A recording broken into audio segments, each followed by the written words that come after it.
And we're back for another episode of the Madden Report. As always, I'm your host, James Madden, joined alongside my co-host, Coach Madden. Coach, yesterday was a fun day in the baseball world. Trade deadline finally upon us. It's always a fun time of year for baseball fans. A lot of stuff went down, which we're going to go in depth on in just a little bit. But, Coach, what are your thoughts on the trade deadline?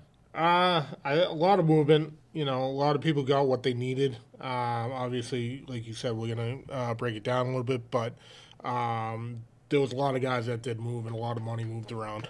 So it'll be fun to go through this. Yeah, and without further ado, let's get right into it. The number one trade in the baseball world, as you guys could imagine, Juan Soto and Josh Bell heading cross country, heading from the Washington Nationals to the San Diego Padres. A.J. Preller and the San Diego Padres always seem to be big buyers at the deadline. It wasn't long ago, 5-10 years, they were 60 games under 500, couldn't afford a thing.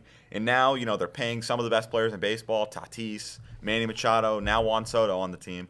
So they traded a boatload of prospects for Juan Soto and Josh Bell. Traded their their former top prospect, C.J. Abrams, their number one prospect, Robert Hassel III, their number three prospect, who is considered who quite possibly could be the best out of all these by the Washington Nationals in their eyes, James Wood, a major league first baseman designated hitter, Luke Voigt, and minor league right-handed pitcher, Harley Susano, who's ranked 14th in the Nationals farm system. I do like this trade because it's going to give the Dodgers a run for their money this year. They needed something of a jump start here, and a lot of power coming to them. I wish Sox had maybe gotten Josh Bell. He's a four-tool guy. But Juan Soto is probably top five, if not top three player in baseball right now. So Padres did well for themselves. Yeah, and I think this is a good trade for both teams because it was evident, that Juan Soto didn't want to be in Washington anymore. It wasn't really about the money for him. He'll make a ton of money over in San Diego, but for him it was about being in a competitive environment, being on a winning team and having a chance to compete, and that's what he's gotten in San Diego. And San Diego, you can never have too much offense, so they went out and got Josh Bell, one of the better power hitters, he was in a home run derby not too long ago. Back in his days in Pittsburgh, he solidified himself as a top power hitter in the league. And I actually missed out on one prospect also headed to Washington. Maybe, one of the bigger pieces of this deal is left-handed pitcher Mackenzie Gore. He graduated from their pipeline ranking, so he's not really he wasn't ranked in the Padres organization because he's been playing at the pro level all season long. But he's former top number 3 pick. It took him a while to get up to the pros, but the talent for him's there. It's just a matter of, he battled arm injuries, battled numerous other injuries. So if he can stay healthy, he could solidify himself as a, top-notch elite pitcher in this league. So I think, both teams got what they needed. The Nationals got a lot younger, the future a little bit more promising. And the Padres are looking to compete now, and that's what they did, getting one of the best players in all of baseball. And next up, another player that was one of the top players in the trade market going through, late July, early August. Right-handed pitcher starter Luis Castillo traded to the Seattle Mariners for multiple top prospects. They traded their number one prospect, Esteury Ruiz, to the Reds, a shortstop that was in the Mariners pipeline. He was high A, so he's going to probably move up quickly in a depleted Cincinnati Reds organization. The Mariners got really something what they needed. They needed starting pitching. Going forward, trying to play for a wild card spot, maybe even the AL West. But they really got something with Luis Castillo to solidify their starting rotation. Yeah, and they have made a case for maybe quite possibly one of the top 5-7 rotations in the league, that's kind of broad because the teams are who you expect, but they have built together a solid rotation. They needed another top-notch starter who can go out there and get a win, especially as you make a push for the postseason. They're currently the third team in the wild card behind Tampa and Toronto. But Seattle was a team that just missed out on the playoffs last year, but due to the new playoff implications where more teams make it this year, they have a better shot.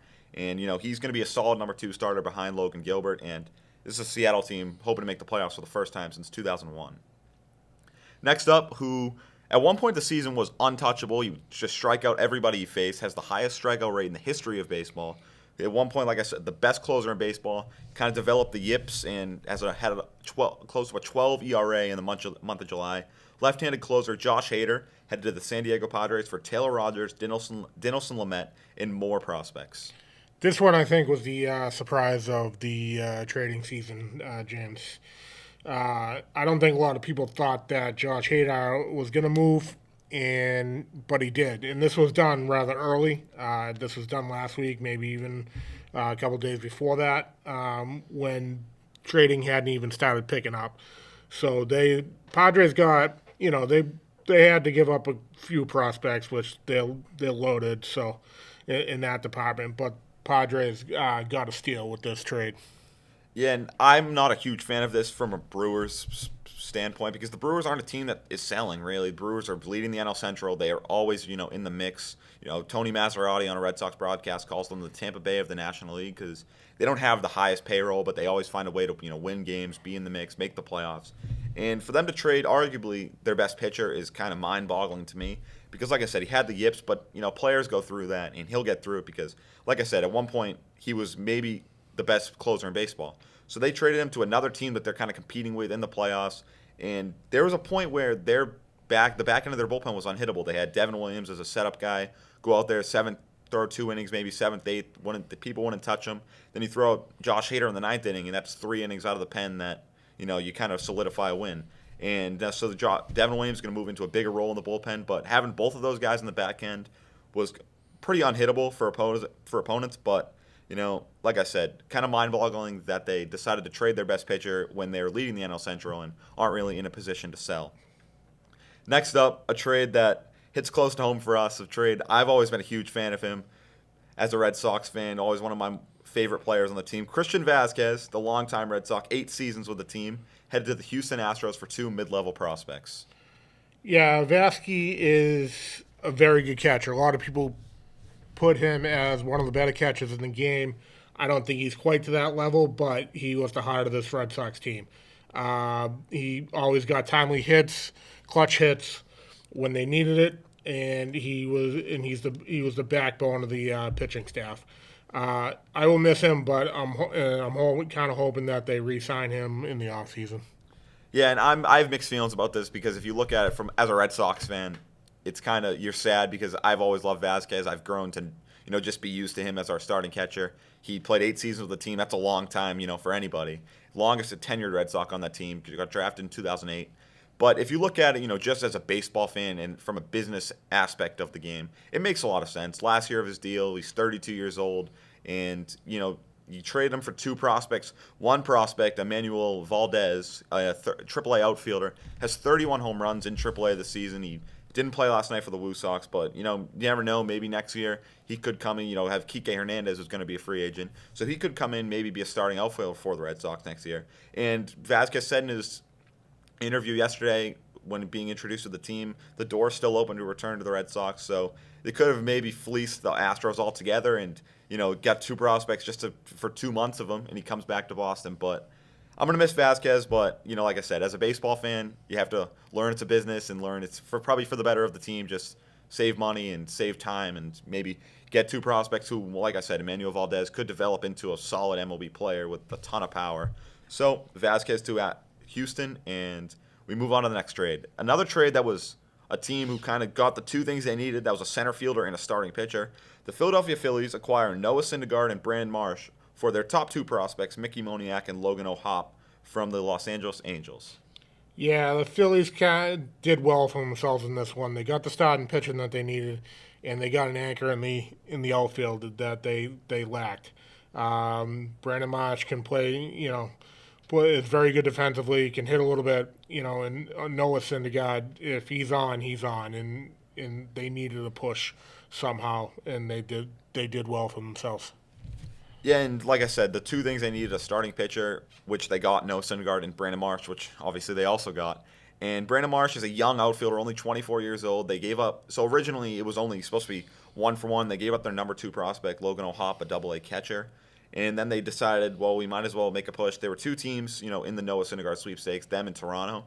And they decided, well, we want him, might as well try and make this double trade. So they traded another low-level prospect, but also traded their top prospect, who's a shortstop and center fielder, Mickey Moniak, to the Los Angeles Angels. And there's been a kind of a theme, a current theme we saw last year with left-handed bats are huge in trade deadline. We saw the Atlanta Braves go out and get a couple left-handed bats last summer, and they ended up being the World Series champions. So a nice pickup here for a team looking to make a playoff push in the Philadelphia Phillies. Next up, we have another Boston Red Sox trade. The Red Sox traded left-handed pitcher Jay Groom, a prospect who's battled injuries. It's taken him a while to kind of become a solid pitcher, kind of starting to do it now in AAA, for Eric Hosmer, 2 prospects, and $43 million in cash. Not 43, $39 million in cash considerations. So I like this, James. The Eric Hosmer deal. He is a very good baseball player. He very good defensively, but he can hit. You know, he just doesn't hit for power.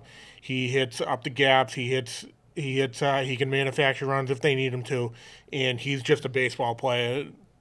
At the end of the day, and they got him for cheap. So he's only owed $720, $740, and $760,000 over the next 3 years. That's an absolute steal for Chaim Bloom. Yeah, and Eric Hosmer, I've always been a huge fan of him. He's proven to be a winner. He's been a part of good teams, whether it's in San Diego, whether it's way back when he won a World Series in Kansas City. But he's kind of the veteran leadership they need. And this is a team, everyone started to count out. But if you look at the playoff picture, they're only 2.5, 3 games out of the playoffs. So that's, a week you get hot, Toronto, Tampa, Seattle, they get cold, and then you're right back in it. And I love Eric Hosmer. He's a solid player, a Gold Glover. And like you said, he's not going to go out there, hit 30 home runs, 25 home runs, but he's going to put together competitive at-bats, tough at-bats, and go out there and just, make your team better for the first day he steps on the field. And you look at it now, it's a lot better than their first base situation. You had 2 guys who aren't true first basemen. You had Franchy Cordero, who's an outfielder, who just is not good at all defensively, and Bobby Dalbec, who's not that great defensively, a lot better than Franchy Cordero was, but isn't the best at the plate, who, isn't also a true first baseman, came up in the farm system as a third baseman. So, you go out there, get a Gold Glover, a solid MLB player who's solidified himself as an above-average MLB player to start at first base and make a playoff push. Next up, we have the New York Yankees. Always seem to be in the mix when it comes to making deals at the trade deadline. But they received right-handed starter, Frankie Montas from the Oakland Athletics, and outfielder from the Kansas City Royals, Andrew Benintendi. This one, they upgraded, definitely. Frankie is a big bat, and Andrew Benintendi, who we know very well. He can hit the ball around a little bit, and he is a very good defensive outfielder. So the Yankees definitely did themselves pretty good. Yeah, and similar to the Phillies, those are the 2 things they needed. They needed a corner outfielder and a lefty bat that could, hit at the top of the lineup, not for power, just get on base. And I think he's 4th in the MLB in on base percentage. And then they went out and got a starting pitcher, one of the best starting pitchers on the market. He's only 3-7, 4-7, but he has like a 4 ERA. So, when you play in Oakland, the stats don't really matter because Oakland's Oakland. And I'm not going to get into Oakland. They don't deserve the publicity. But, yeah, Frankie Montas and Andrew Benintendi both headed to the Yankees. Both solid pickups for the Yankees, a team that always seems to be buyers at the deadline because how much money they love to spend. But it was weird seeing Benintendi in a Yankees uniform because obviously came up with the Red Sox, a fan favorite with the Red Sox. But we'll see how they fare with their new players, who the Yankees have kind of solidified themselves as a top team in baseball and looking to make a World Series push. Next up, infielder, outfielder, plays kind of everywhere, utility man, players you love to have on your team. Whit Merrifield headed to the Toronto Blue Jays. Yeah, this is just something that they needed. They needed a guy that they could spot here and there when guys get days off. And the only strange thing is it appears that he might only be able to play road games. Not sure how if he ever did do what he needed to do to go play home games up in Toronto, but it appears that he'll just be meeting his team at road games. Yeah, and like you said, we'll have to see what his status is with whether it's vaccine or whatever. But Whit Merrifield, a solid player. He's one of the better middle infielders. He's played second base with the Royals. He can go play the outfield as well. Kind of interesting. The Blue Jays are the ones that traded for him, like you said. He has whether or not he gets vaccinated. It's none of my business. But just from a positional standpoint, They have a second baseman who was an all-star, Santiago Espinal. They have outfielders. They didn't really need an outfielder. They had George Springer, who plays a lot of DH. Lourdes Gurriel, who also plays DH. So guys kind of move in and out of that DH slot depending on where need be, whether guys need a day off or whatever from the field. But a solid MLB player that'll add a ton of talent, both offensively and defensively. He'll play wherever you need him to, whether it's second, short, third, center field. So solid pickup there for the Toronto Blue Jays, a team. I would say kind of aside from the Yankees, no one else is winning the AL East. So a team looking to get that top spot in the wild card and play the Twins, who it's probably the team you want to face in the first round, because you sure as hell don't want to probably play the Astros or the Yankees. So Whit Merrifield heads to Toronto. Next up, another Red Sox trade. They acquired. He played left field last night. Tommy Pham from the Cincinnati Reds. Yeah, I don't mind this one, James. When he's and honestly, when he's not fighting other people about fantasy football, he can, he's a decent defensive outfielder and he can hit the ball a little bit. He's streaky, but he'll be okay. I do like this one. Yeah, and like you said, does like to he is in a pretty rough fantasy football league. So let's hope that doesn't get in the way of his playing here with the Red Sox. But Tommy Pham made his season debut last night. The Red Sox 1 for 4. He scored a run and played left field. So it's interesting. He looks like he might end up being the everyday left fielder, moving Alex Verdugo over to right field. But I like Tommy Pham. He's one of those guys who'll hit at the top of the lineup. He'll produce. You're not really looking for top of the lineup bats to hit 20, 30 home runs. I think he has 11 home runs this year. So he gave him up for cheap. Player to be named later. We'll hear about that 2-3 months from now. He'll be a low-level prospect, probably in low A right now. But kind of gave it up for cheap, a little bit of a rental, add a little bit of power, a little bit of pop, a little bit just hitting to the lineup. And he's a free agent after this year, so it'll be interesting to see what they do with him. Next up, the Red Sox I wouldn't say he's their Christian Vasquez replacement, because it's only going to be probably 2 months of him. But they acquire from the Chicago White Sox catcher Reese McGuire and send left-handed reliever Jake Diekman to the White Sox. The Diekman part of this one, James, doesn't surprise me because he has struggled mightily all year. He maybe has had 1 or 2 good stretches, but overall Diekman hasn't done much, and in his tenure in Boston. Reese McGuire is probably gonna, like you mentioned to me earlier, is gonna hit 9 and just be a defensive catcher. Honestly, if it were me, I would rather see Connor Wong if we don't have Vasquez there instead of Reese McGuire. Yeah, and Reese McGuire, like I said, he's gonna hit at the bottom of the order. Not really expect much out of him offensively. He'll go out there, be a good defensive catcher, and that's kind of what you need, especially because adding Eric Hosmer, Tommy Pham, they've struggled defensively, the Red Sox, so they need more defense, and that's kind of what they got for cheap money.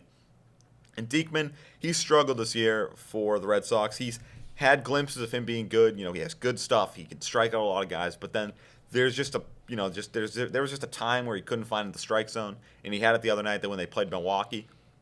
So Diekman, he's struggled, with control. He hits a lot of guys, walks a lot of guys. So with him, it's either hit or miss. You either strike him out or walk him, and more so than not, it's been walking them. So Diekman headed to Chicago. They acquire a new catcher who's probably going to be the number 1 catcher, assuming, they can't catch Kevin Plawecki every day, I'd imagine. He can't even reach second base, for God's sakes. But Reese McGuire coming to the Red Sox.